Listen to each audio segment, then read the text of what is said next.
मिथिला के जंगलों में बहुत समय पहले एक सियार रहता था। वह बहुत आलसी था। पेट भरने के लिए खरगोशों व चूहों का पीछा करना व उनका शिकार करना उसे बड़ा भारी लगता था। शिकार करने में परिश्रम तो करना ही पड़ता है ना। दिमाग उसका शैतानी था। यही तिकड़म लगाता रहता कि कैसे ऐसी जुगत लड़ाई जाए जिससे बिना हाथ पैर हिलाए भोजन मिलता रहे। खाया और सो गए। एक दिन उसी सोच में डूबा वह सियार एक झाड़ी में दुबका बैठा था। बाहर चूहों की टोली उछल कूद व भाग दौड़ करने में लगी थी। उनमें एक मोटा सा चूहा था जिसे दूसरे चूहे सरदार कहकर बुला रहे थे और उसका आदेश मान रहे थे। सियार उन्हें देखता रहा। उसके मुंह से लार टपकती रही। फिर उसके दिमाग में एक तरकीब आई। जब चूहे वहां से गए तो उसने दबे पांव उनका पीछा किया। कुछ ही दूर उन चूहों के बिल थे। सियार वापस लौटा।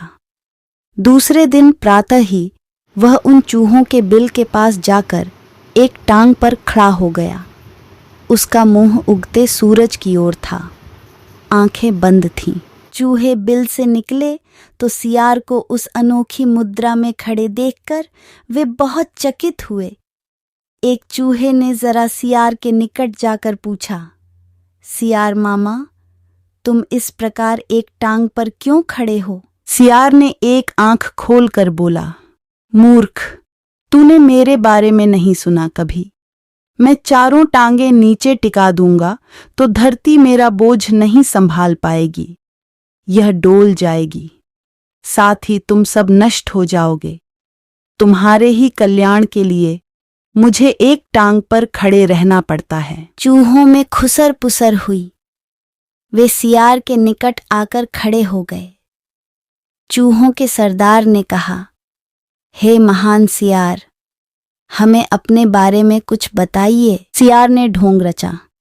मैंने सैकड़ों वर्ष हिमालय पर्वत पर एक टांग पर खड़े होकर तपस्या की। मेरी तपस्या समाप्त होने पर एक टांग पर खड़े होकर तपस्या की।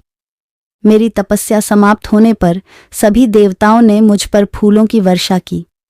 भगवान ने प्रकट होकर कहा कि मेरे तप से मेरा भार इतना हो गया है कि मैं चारों पैर धरती पर रखूं तो धरती गिरती हुई ब्रह्मांड को फोड़कर दूसरी ओर निकल जाएगी। धरती मेरी कारारपा पार ही टिकी रहेगी। तब से मैं एक टांग पर ही खड़ा हूं। मैं नहीं चाहता कि मेरे कारण दूसरे जीवों को कष्ट हो।